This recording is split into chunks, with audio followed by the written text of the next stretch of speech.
You looked pretty comfortable running in your first Olympic trials. Was it as easy as it looked? I mean, getting back to an 800 after a couple months, definitely, you feel it in your body, but overall, it wasn't the worst thing ever. Yeah, I felt pretty good. A question from Doug Minder from Diestat. How did it feel to race as a pro for the first time? Does it feel like it's been a momentous week? Oh, for sure. I've just been rolling and rolling since NC. So, yeah, I mean, I feel like right now just getting on the track and actually running and, forgetting about everything else feels really good. It just feels like, like it's normal, even though, it just happened. What have you been doing to prepare between NCAAs and now? I've just been in recovery, working on my legs after running all them 400s. Definitely need it. And then, this week just trying to prep my mind for, this meet. It's a pretty big one, so I didn't want to come in here, like it's just any other meet, though it is. But, just prepping my mind, staying healthy, doing the same thing I've been doing since, collegiate season. We have a question from Rachel Bachman, Wall Street Journal. Could you pronounce your first and last name slowly a couple of times? If you check out my Instagram bio, I wrote the I don't know what it's called, but the pronunciation. So if you ever have trouble, just go to my Instagram page and it says Athing Mu. So it's a thing, like you're saying, what are you doing? Athing Mu. That's what it is. Very helpful. Thank you.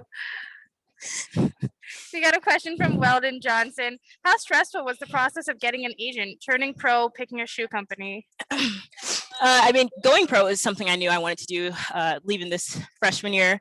So that wasn't really hard to decide. The agent, I mean, it was just tricky because, you want to, everyone kind of tells you the same thing, but I think it's really you and what you feel in your heart and who you feel would be best for you specifically. So it was pretty challenging, but, after having a full day just to really think about it and, just trust my instinct, everything was well and pretty simple. We have a question from Adam Kilgore, Washington Post. It looked like you had a funny mishap going to the starting line with the basket. Can you walk through what happened there? You know what? Something always happens every race. There's always something that happens. And usually I would tell Dominique, like, oh my gosh, Dom, guess what? Yeah, I thought I was in lane 7. For what reason? I don't know. And then Hannah's like, I'm in 7. I said, oh, I'm folding. So I just went to 6. I'm so upset they got that on camera. Question from Allison Wade. What about Nike felt like the right fit for you? I mean, ever since I was younger, I've always liked Nike, just the company that they are. I feel like they market, incredible. And I mean, I don't know. I just like it. I just feel for it. Just feels like my style-ish. I don't know. They got nice colors at least. You know what? Don't I look good in blue? You do. We have a question from Tyler Dragon, USA Today. Addo Bolden and Sanya Richards-Ross called you a prodigy and the next track superstar on the NBC broadcast. How does that make you feel? I mean, I guess I take everything that people say lightly. Like, I mean, I don't let it get to my head or anything. I mean, it's pretty awesome, but it's just, I guess being a prodigy is something I've always kind of wanted to be, being in high school and seeing people like Brandon and Sydney McLaughlin get those videos, made by Mousewit talking about Prodigy. It's like, you know what? I want that. And it never happened. So here I am. It's awesome to be called that though. So. Yeah. Question from Doug Binder. You're becoming a star. Sorry. What has that been like for you to go through? I mean, just like I said about the last thing, I take everything that people say about me lightly. I'm just coming out here doing my thing, running the races and just having fun.